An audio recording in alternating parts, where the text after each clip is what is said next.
Want to hear from an SEO specialist who's grown 3 online businesses to 6 and 7-figure exits to companies like Google and SEMrush? And I've been lucky enough to, build 3 businesses and get them acquired, develop a methodology for it, and I just keep doing it over and over now. So, get it to $1 million in a year, and then just sell it. Get it to $500,000 a year, sell it. That kind of thing, I followed the same approach for all 3 businesses, even though they were so different. One was an app. He shares a lot on his approach, including tips on ranking and boosting your appeal to potential buyers. Problems, searches that actually have problems, like is there thin content on the search, like old thin content, like you got to keep updating the content and you got to keep linking it. It's like, it's just starting there. It's not that you've reached number 1, you're done. It's like, okay, now we start. It's really negotiating really good deals with those affiliate partners. That's going to be your sort of value prop for the buyer, because that buyer doesn't need to do all that legwork. Welcome to an exclusive interview on the Niche Pursuits podcast with Dmitry Dragilev, founder of Topic Ranker, Just Reach Out, and as you'll hear, lots more. Enjoy. Before we jump into the podcast, I wanted to let you know that today's episode is sponsored by Search Intelligence. Here's a short clip of Ferry from Search Intelligence showing you how their agency built digital PR links to a client's website. This campaign got us big links in websites such as Lifehacker, Wales Online, Daily Record, and about 20 other news websites. Let me show you how we've done it. We knew that people will be flying a lot this summer, and we knew that journalists will be writing about this topic a lot. So, on behalf of our client, we put together a nice guide about how to fall asleep on the plane. Then we use MuckRack to find journalists who write about travel. Then we put our advice in a nice email and send the tips to the journalists. Within just a few days, the links started landing, securing our client natural placements in really big websites, just like this, and this. This is a great example about how you can leverage seasonal trends to earn links to a website. Anticipate what journalists want to write about at all times and give them the stories that they need. They will reward you with some great, juicy links. I hope this is helpful.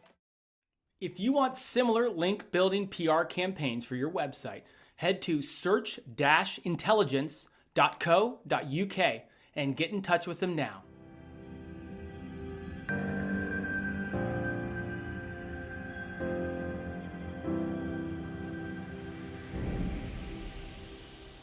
All right, welcome back to the Niche Pursuits podcast. My name is Jared Bauman, and today we are joined by Dmitry Dragilev. Welcome, Dmitry. Thanks for coming on board. Thanks for having me. Great to be here. Yeah, it's good to be here. We worked through a couple of technical issues on the front side, so I think we're good to go now. And today's conversation is really fun. I'm gonna let the cat out of the bag. We're talking a lot about acquisition and a lot about your history in doing that. You've got not 1, not 2, but 3 or maybe even more that I don't even know about that you're going to be kind of dancing around today. But before we get into the details of the podcast, can you give us some background on yourself and catch us up to the conversation we're going to have today? Yeah, I'm an online entrepreneur, just like most of you guys listening to this. Met Spencer at Rhodium. Basically buy and sell sites and scale them and sometimes I build them from scratch. But the idea is, just like all of you guys, love dabbling with online businesses. And I've been lucky enough to, build 3 businesses and get them acquired, develop a methodology for it.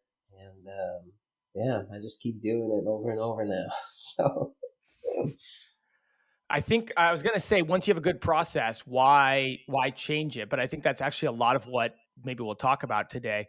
Can you give maybe just give an overview or a history of the businesses you've started, sold, acquired, sold, etc. You don't need to go into any details, but it's good to give people like a frame of reference for each of these things, and then we'll get into the approaches you took and how you actually did it. yeah, they're all a little bit different. The first one was in 2014. This was I was one of the 3 people who started when we started the business who worked on it. The business was sold to Google. I chose not to join Google, so I always term myself as an outside consultant at the business. I'm not a founding member, but I was one of the three people, main folks that were building the business. And yeah, we used PR and SEO. It was a polling app that allowed you to find and make these cool little polls, and it would be a visual poll for people to include in their articles. Polling anything from what kind of coffee you like to popular celebrities to what would you buy in terms of assets. And we grew really fast to 40 million page views. We were bought by Google. That was my first one. Then I founded Just Reach Out, which is a platform for you to pitch journalists. It's a software platform and do it all on your own without PR firms. And ran that for 6 years. Got that acquired right as COVID hit. And then Nice.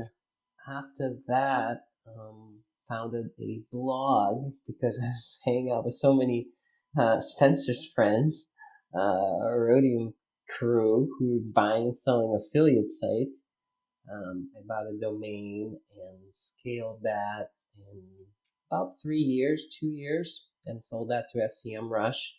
It's called smallbiz.tools. It was a affiliate site for small business tools. And that was my third one.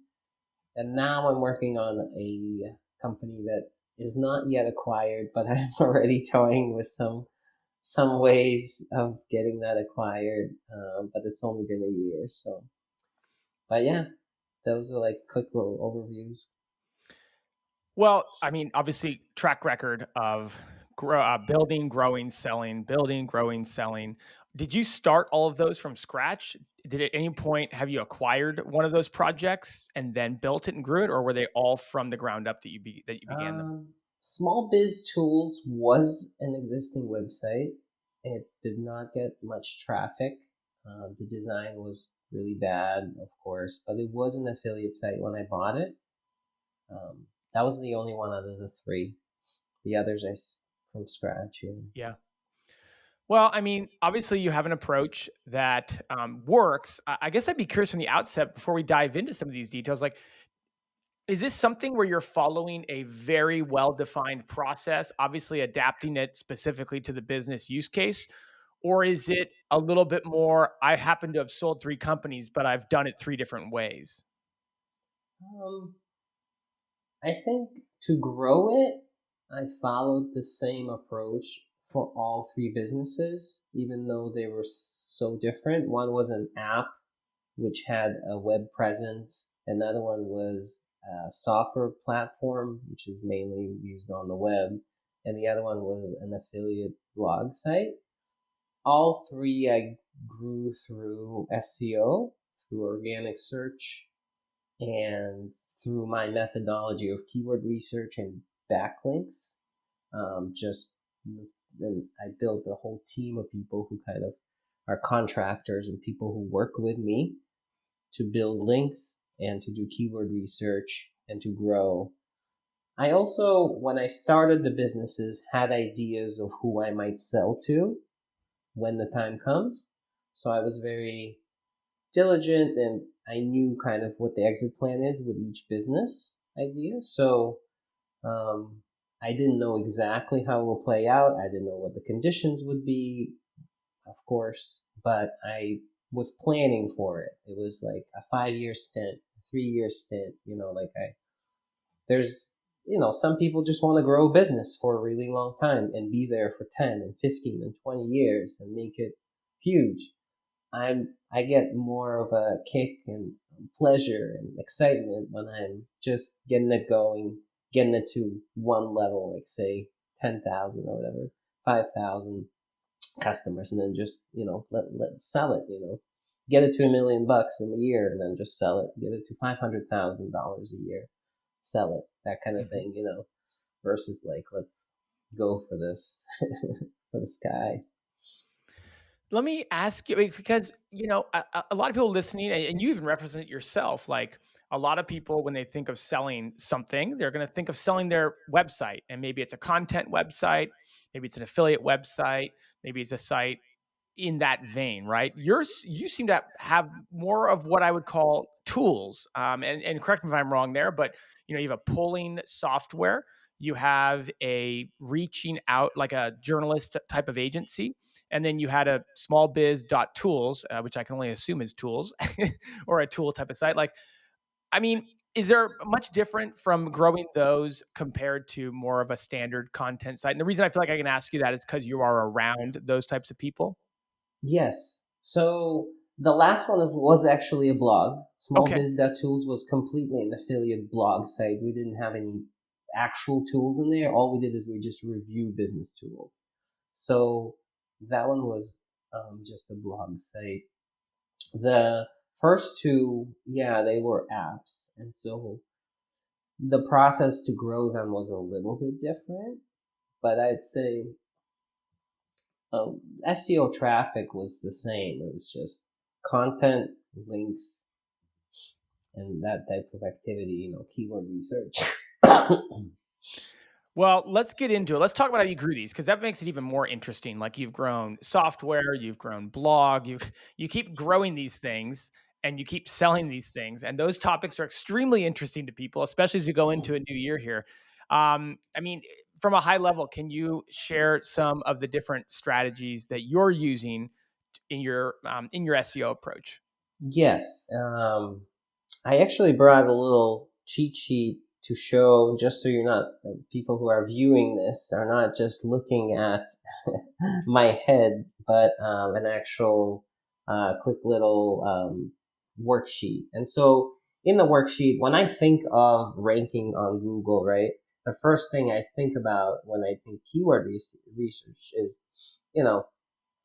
have I written about this topic a lot before? And what is my Moz DA, or what is my SEMrush authority ranking? Moz is a little bit dated now, but I start to think, okay, if I want to rank for, let's say, Asana versus Notion, or let's just pick a random keyword that we want to rank for, right? Is my site primed around project management tools? Have I written about it? If I have not, usually it's not, I shouldn't be writing about it right off the bat. I should be writing about something very, very long tail. So I might go and look at Asana alternatives for 2024 or something like that. It gets like maybe 10 searches a month. And so I really dialed in and build up that topical depth in that topic, and then I will start writing for longer, bigger volume keywords. So that's the first part, where it's like, my website has topical depth authority on this topic. Yes, no. I have written 6 articles on this topic in the last 3 months. Have I written 6 articles on this topic on project management? Yes, no. I regularly post about this topic in my newsletter, and my Moz DA is around the same. And I'm using Moz DA. A lot of us are probably going to be using Ahrefs now, or SEMrush, right, for authority score. But if I want to rank for this keyword, my SEMrush score probably should be around the same of what the other ones are, or Ahrefs, right? And then afterwards, I'd like to really dive deeper into weaknesses in the search. So like finding problems, searches that actually have problems. Like, is there thin content on the search? Like old thin content, meaning 800 words, 1,000 words, maybe less than 1,000 words, 500 words. Is there old content, less than 6 months ago, like stuff that's been published 6 months ago? Or maybe there's forums ranking on the search, right? Like Reddit, Twitter, Facebook, right? All these different weaknesses in the search. And sometimes it's the page loads really slow, right? Google Page Speed Insights and mobile score is really low. So these are all problems that we see on SERPs. And when I think about ranking on Google, this is what I sort of think about. Like, what are these weaknesses and problems that I can capitalize on? And if I spot a SERP where, hey, I've been writing on this topic for a while, and hey, I find these problem areas, that's where I attack, and I say, all right, I get my writers writing on that topic, I get my link builders building links to that topic. The trick is just, you gotta spot these things. And you need to have a team of people, dedicated to this approach. But it's not, I mean, I've taught many people how to do this. I have a coaching platform where I coach people how to do this kind of keyword research. And most people who never done SEO can even learn some of this stuff. But I've used this process to grow the Small Biz Tools blog to about 20,000, 30,000 uniques from nothing per month in those 2 years. We've grown Just Reach Out to close to 5,000 customers through PR and other initiatives, but every day we get 10 to 20 signups at Just Reach Out just from this activity, just from ranking for how to write press release, how to do that kind of stuff. And same with Polar. Polar, we picked keywords that were very buzzy in terms of news and created polls around them to try and rank. So that it has helped me over time, since 2014 through 2024. Where are you finding these types of keywords? I mean, you mentioned, I wrote it down, Asana versus Notion and these sorts of things, because you talked about the project management bucket in your example. Mm-hmm. Are you looking for keywords under the bucket of project management, or are you kind of drilling deeper and going, no, I'm going to focus on Asana specifically and then look for keywords around maybe a sub of project management? It's a good question. So the first thing I think about, and I tell it to all our students at PR that Converts, the platform where I coach people, is what is going to make a transaction for you? What kind of search is going to help you earn more money? Whether you're running a content site, which maybe most listeners are running content websites, maybe people are running software websites or tools, but what is it that's going to help you get more revenue out of your content website? Which searches would those be? And that's where I start my, I guess, ideation or thinking. Like if you run a travel website, which maybe a lot of listeners, some of them are familiar or running them, it's what type of searches within travel earn you the most money? Is it like wedding venues? Is it sandals resorts? Is it the type of like specific destination, like Puerto Rico vacations? And from there, I will start looking into subtopics of that, like saying, hey, have you covered this topic? If you haven't done too much, let's dig deeper into that, like Puerto Rico vacations for families of four in 2024. Now the volume of that search is going to be much less, 140 or 100. And that's where you want to start with this process. You don't want to start with a search volume of 100,000, 3,000, 5,000. These are high competitive searches when you get into thousands. So anybody who's trying this methodology out is like, needs to pick a keyword that's got 100, 200, or 300 searches that you can go after. And it's not that it's only going to get 300 searches a month. There's so many versions of that word that you'll probably get a higher volume. It's just to start off, you want to start with something around there. So yeah, I think about like who's going to convert, Mm-hmm.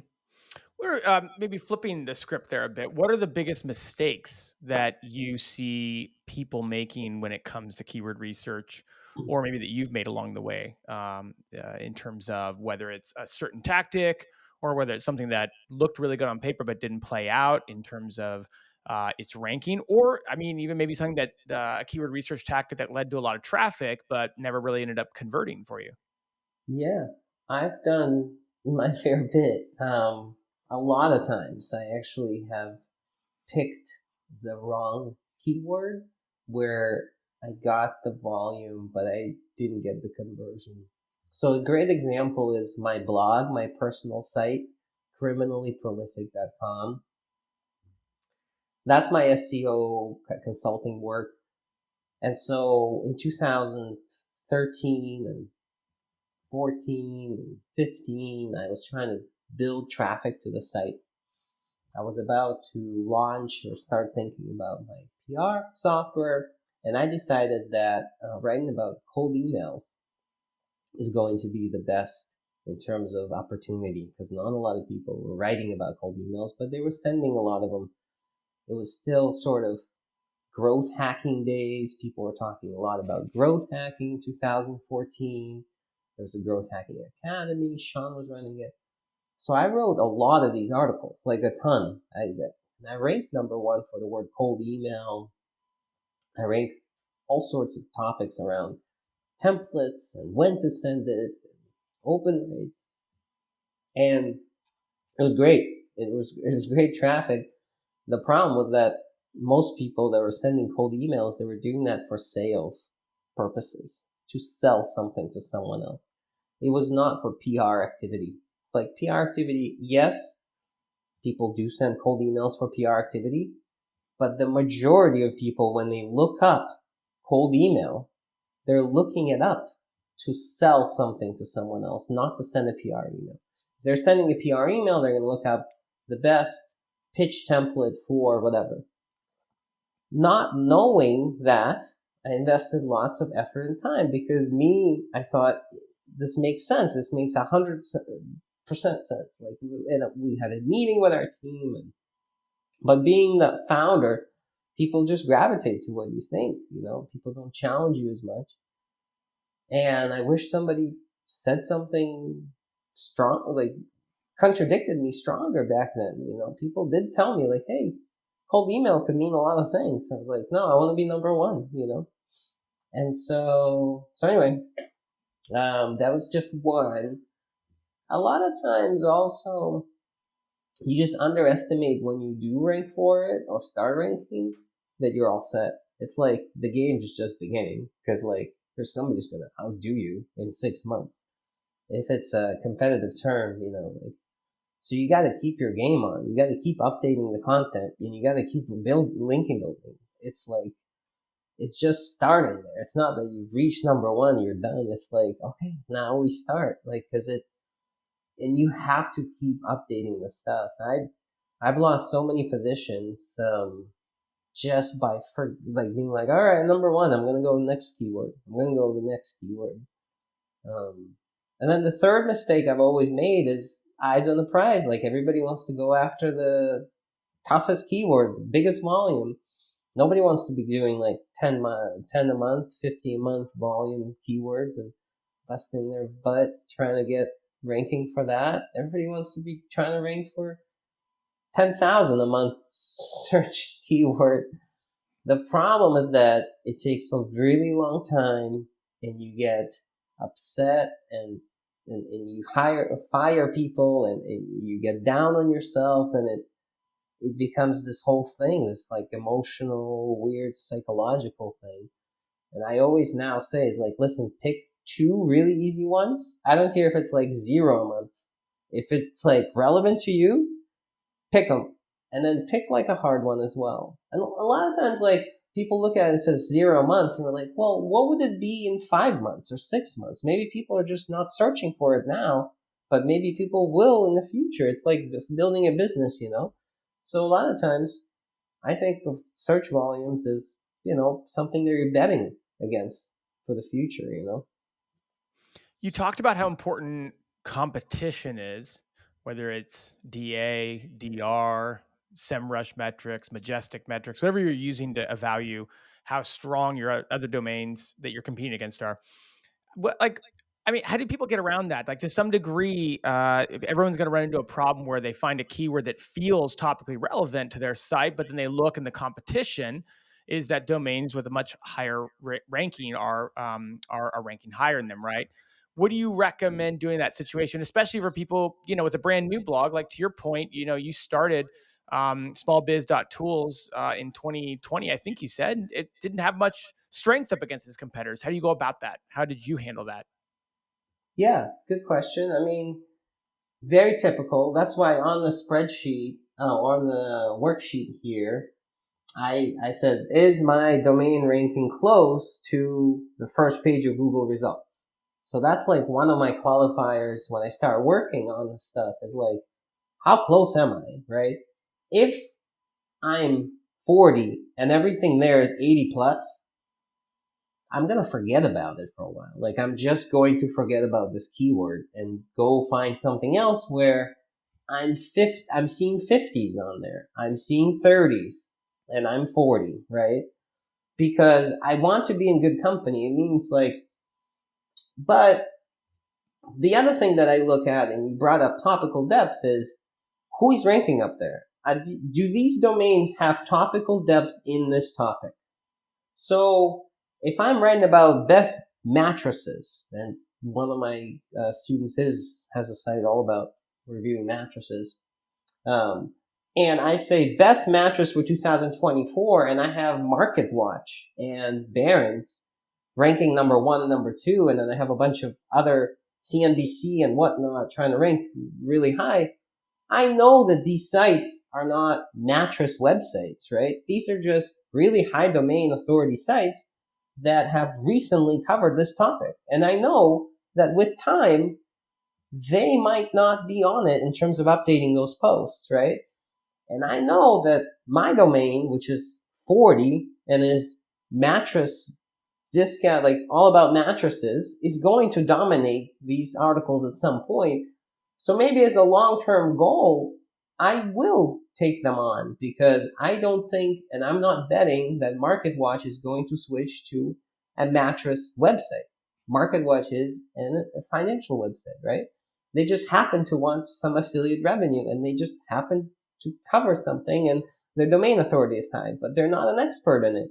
And Google knows that. Google looks at, topical depth pretty seriously. And so if I keep pumping out content around comparing mattresses and things like that, I might rank and outrank these folks. A friend of mine consulted a company called Healthy Hearing, and they kind of did the same thing where they wanted to rank for hearing aids. And they basically went and covered everything under the domain of hearing aids, like hearing aids underwater, technical support for hearing aids, batteries for hearing aids, all that stuff. And then afterwards, they were able, after 2 years of doing that and ranking for these sub-terms, they finally achieved the topical depth authority to outrank the big guys, right? It does take time, but I just invest in becoming the niche authority, right? And that's really important now, I think, is really picking a niche of what you're going to be doing, not doing everything under the umbrella.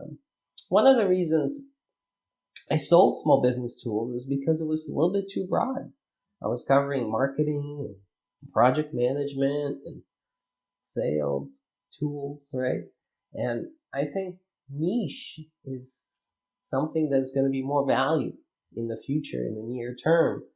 Being very niche, only doing project management reviews, right? Project management sites or tools reviews, or picking a very specific thing, mattresses for kids, bras for whatever, millennials, that kind of stuff. And being super niche, and that's where you can have a competitive advantage. Hey everyone, Spencer here, founder of Niche Pursuits. Are you adding a new internal link pointing to each article you publish? You should be. Ever find it time-consuming and a bit overwhelming? Remembering what content you publish and deciding which anchor text to use can be a real headache. What if there was a better way? Well, that's exactly why I created Link Whisper. Simply click Add Inbound Internal Links, and Link Whisper will scan your site in seconds and suggest the most relevant links with appropriate anchor text for your new article. Now simply check the box next to the internal links you want to add, and Link Whisper will add these links for you. No need to go into each article, edit, and add the link. It's already done. No more manual internal link building or guesswork. Just efficient, accurate linking that saves you time and improves your SEO. Transform your content strategy with Link Whisper. Start linking smarter, not harder. Use the coupon code PODCAST for $15 off. Head over to linkwhisper.com and use coupon code PODCAST to get $15 off. You also mentioned identifying problems in the SERPs. Maybe we can drill a little bit deeper into that. What constitutes a problem? Maybe examples, like let's hear more about that, because that's often, like you mentioned, a way to overcome some of the other challenges, like a stronger competitor or someone who's ranking because they have a higher DA or something like that. Yeah, I love that. I can screen share too. Tech wise, let's see if I could do that. But I do this all the time with Topic Ranker, where I try to find problems specifically on the SERP. So like in the worksheet here, I say the first one is the page title is missing the term somebody searched for, called the title mismatch. People listening to this probably heard about this. You Google something, and a lot of times you just don't see what is supposed to show up there. Like the title has something kind of like it. Like say it's like AI content generation tools for small businesses, and the first thing that shows up is the best AI writers for 2024. Yeah, content generation tools, AI writers, maybe, but content generation tools could be different things. Sometimes it's not exact, and that's a weakness. That's a problem, right? The article could be less than 800 words. That's another issue, right? So an article could have published more than 6 months ago. It could be old. That's a weakness as well. The page itself loads more than 3 seconds, takes it on mobile. That's a problem, because we want to make sure that we load our sites quick according to Google's guidelines, right? So a lot of times I look at this stuff and I try and, like, in my mind I see these red flags, right? And so like the idea for Topic Rank was like, hey, I'm gonna mark these as red because they're problems, right? They're problems for the SERP itself. So anyway, that's what it kind of looks like. I don't know if anybody's ever shared their screen in this, but I can share like what I'm talking about, so you can. Yeah, we don't really do screen share because we have a Okay. large listener base that's audio only. Cool. Well, yeah. Anyway, like when I see those weaknesses, like the um, page loads slow, the title mismatch is there. You have forums like Reddit and all these different Twitter things showing up.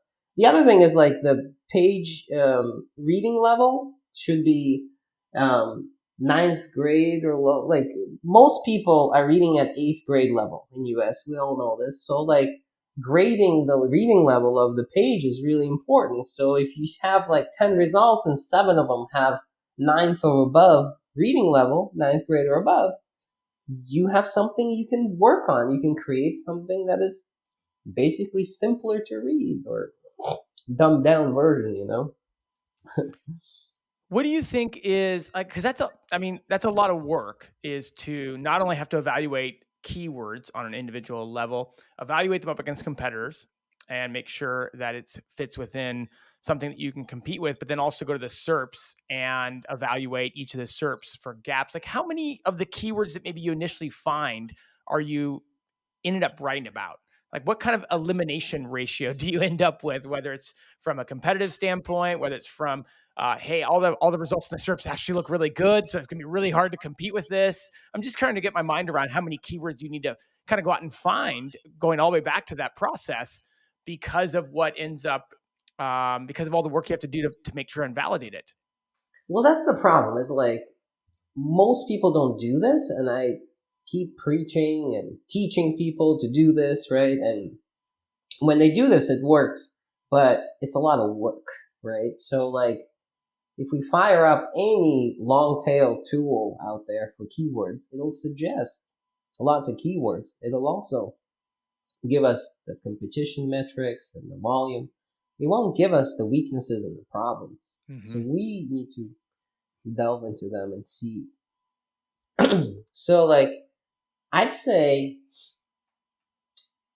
out of like 15, 20 ideas, I might even like maybe 10% of them, like 2 out of 20 or something like that, might make it through, just because the majority, there's just no real issues or problems. And we could be biased and think, oh, we might be able to rank on it. Oh, like we can create a better version of it, and we'll task our writer to say better, but it kind of doesn't need the better version. Like, stuff out there is pretty good. A common thing that people do is they'll take all 10 articles and they'll combine it. I don't know if that really helps anybody. It just becomes this like giant behemoth that is like unreadable or is readable. So anyway, that's where about 10%, I'd say, Yeah. for me. That's why I built the tool to help me with it, because I used to do this manually for like years.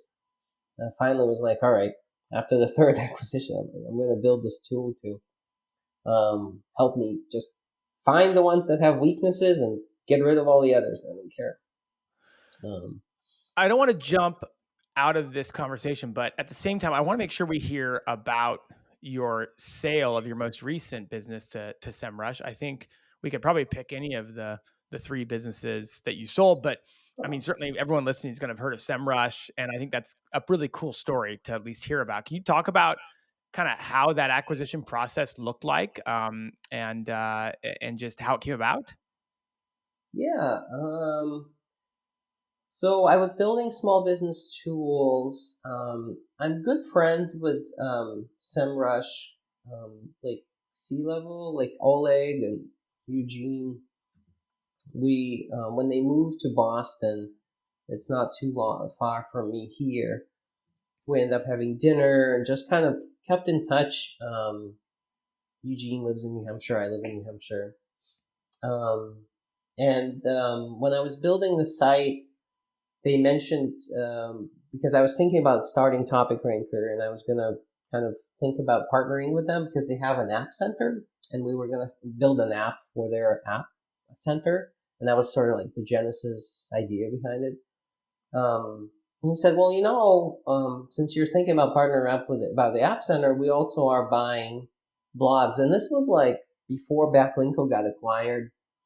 And I was like, oh, well, I don't only cover SEO, I cover other things, because Backlink was all about SEO, and I was friends with Brian Dean. And then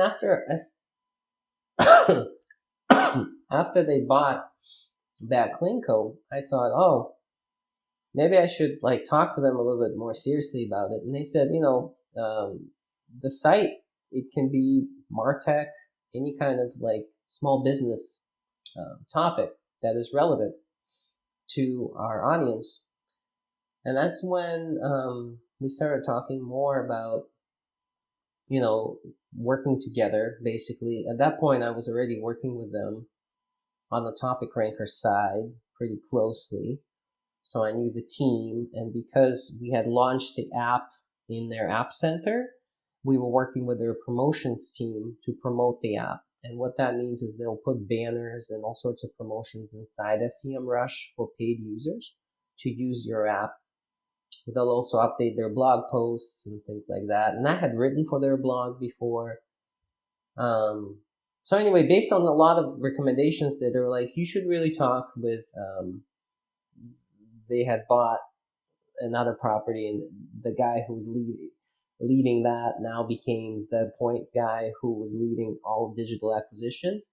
And I had known him. I had worked with him, and we'd done multiple projects together. And so we just reconnected with him, and he's like, what are you doing now? And I was like, well, I'm filming this site, which I was told we should chat about. He's like, yeah, let's chat about it. And so it was pretty quick. Probably the biggest kind of formality that took the longest time is me going back to all my writers for the 2 years and making sure that all the articles that they have written, the IP is assigned to the new buyer. because I didn't have any formal paperwork, but it was a pretty straightforward, quick process. And I love working with the team now, building it forward. So that was like my only hesitation is like, what's going to happen with it? But they're very much invested in building the property forward and creating new content and building, traffic to it. So yeah, I think overall it was just like a great experience. So, Much better than my other ones. yeah. Well, you have quite the history of sites that are or properties that, I mean, you've sold to Google, you've sold to SEMrush. Like, those are some pretty good names overall.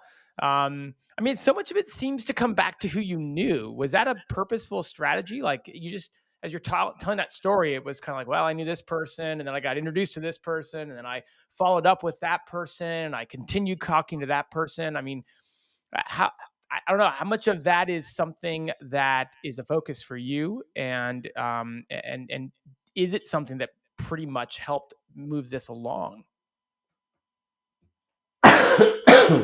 Yeah, I think like um, knowing people and building connections is something that I'm pretty good at, and I try to do this regardless of whether I will get anything from people.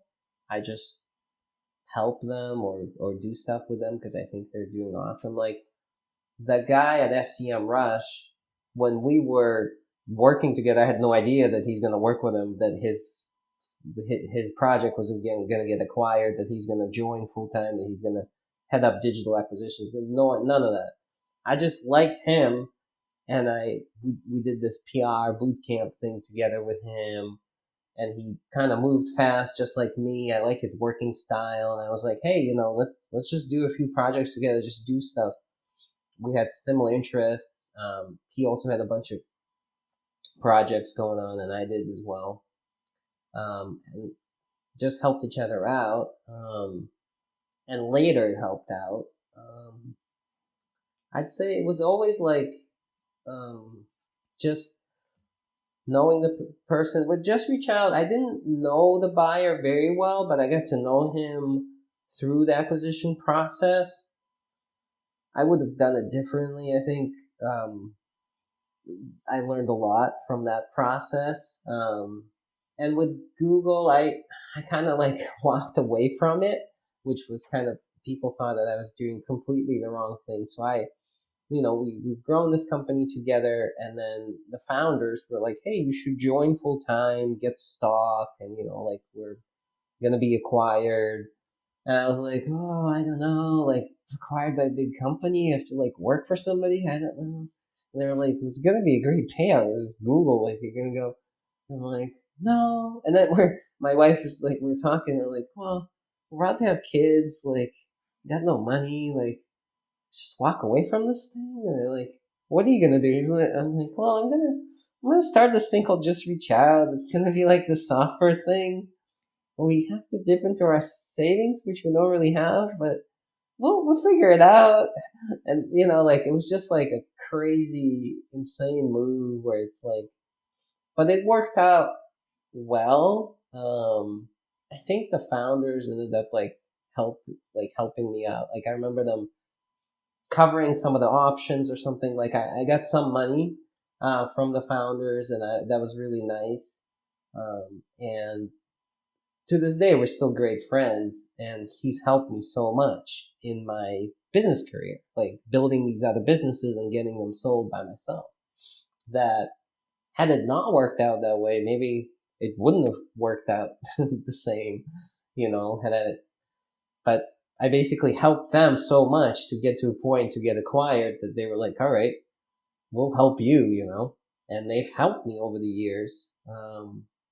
It's like reciprocity, helping people and just having a good time. I think that has helped me a lot of times, not expecting stuff from people. Most people, when they do something for others, they just kind of expect, what am I going to get for my time? What am I going to get for my money? Like, is it money? Is it this or that? Or am I going to get a connection? Am I going to get something now for it? I kind of just been doing stuff for people because I like working with the people. I didn't expect stuff from them, and it worked out for me. I am kind of like, I guess, intense and pushy sometimes, but other than that, sorry.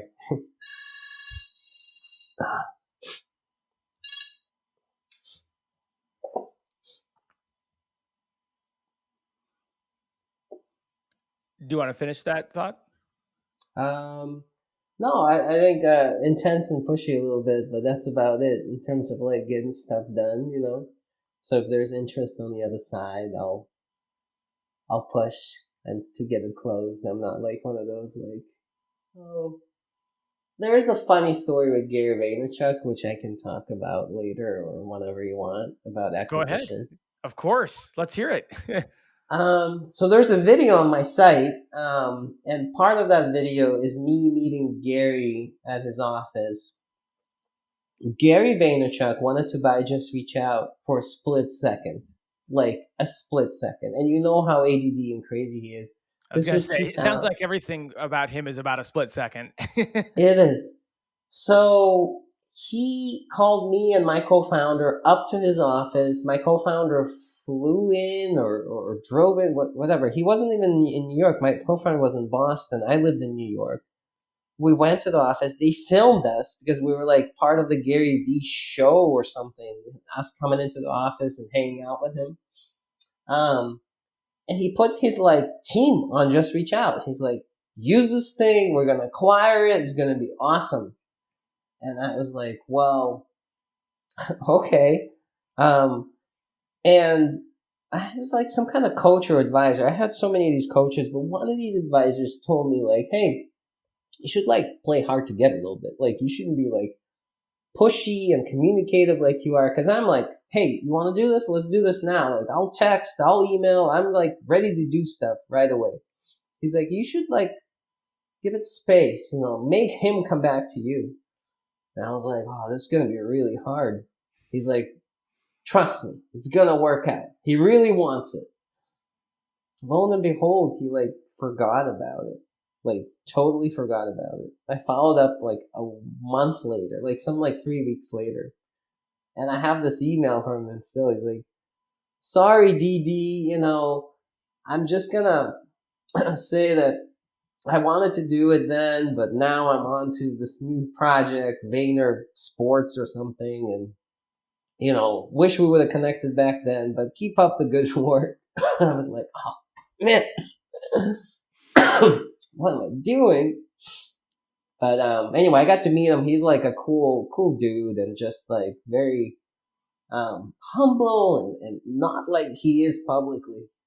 Very like quiet and chill and just very like he'll listen to you and you'll be quiet for a really long time and talk really softly and like I don't know, just very different from the public persona that he is, like 1-to-1, you know.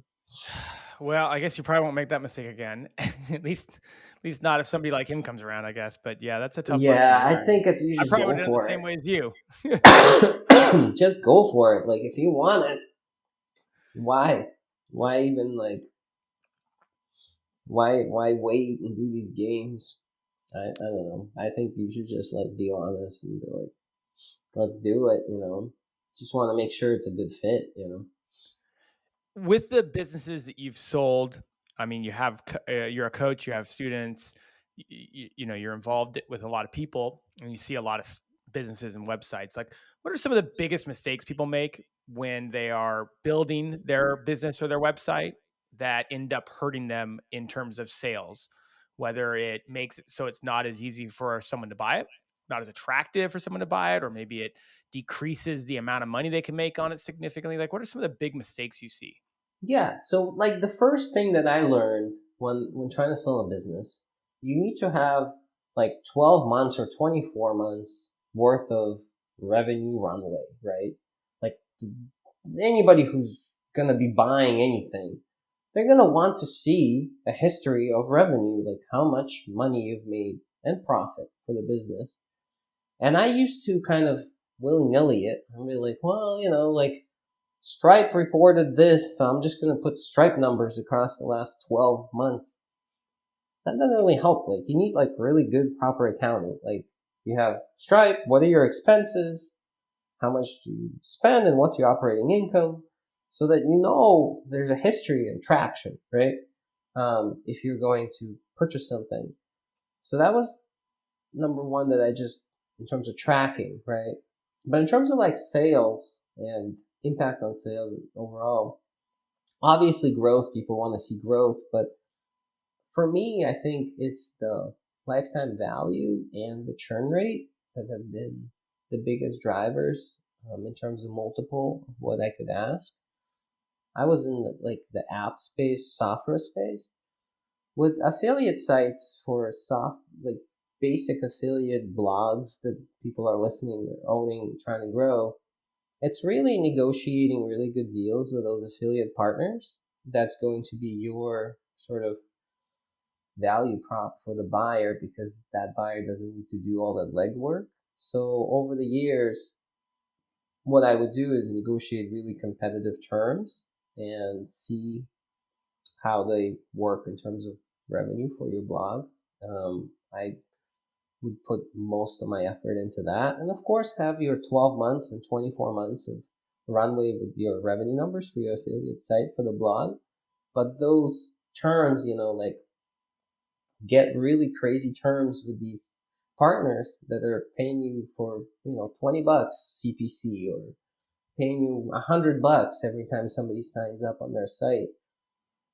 And maybe you're outranking the actual partner on some topics, like, Notion versus ClickUp, or Notion versus Monday, right? I outrank Notion for that term, right? Notion obviously wants to rank for that term because it has their brand name in there. Who's this guy Dmitry outranking us? Now Notion is going to come back to me and say, Dmitry, can we work together? And this is where you want to be. This is how you want to do business and strike up these conversations and get these partners for your affiliate sites. That's what's going to make your site more valuable and more primed to be sold to someone else. The more of these conversations you're having, if you're chatting with Notion, negotiating a contract, you say, come back to the buyer of your site, you're like, hey, but yeah, pick these keywords like Notion alternatives for 2024. You want to just hit them up any way you can. Notion versus ClickUp versus Asana.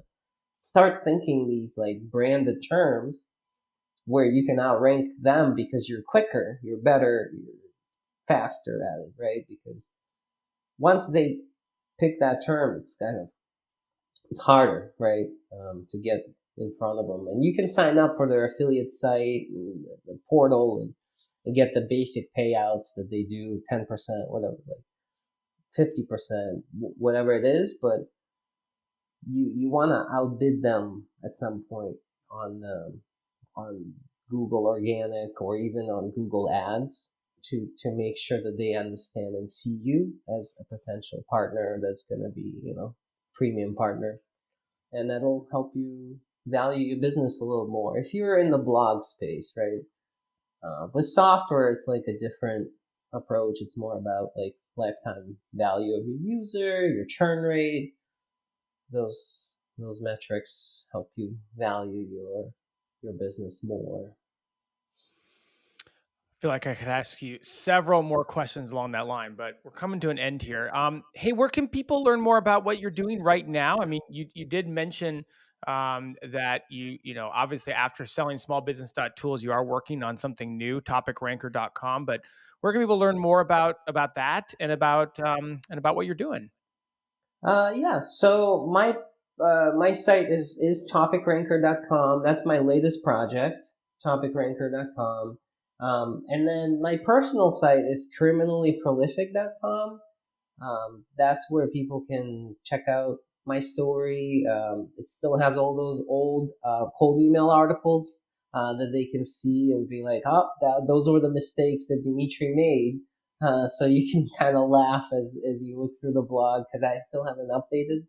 A lot of them are still kind of somewhat ranking. I just don't know what to do with them. But it's got my portfolio of customers. It's got links to all the other projects like my academy and my coaching business. That's my other site. So yeah, those two sites, topicranker.com and criminallyprolific.com. Dmitry, thanks for coming on the podcast.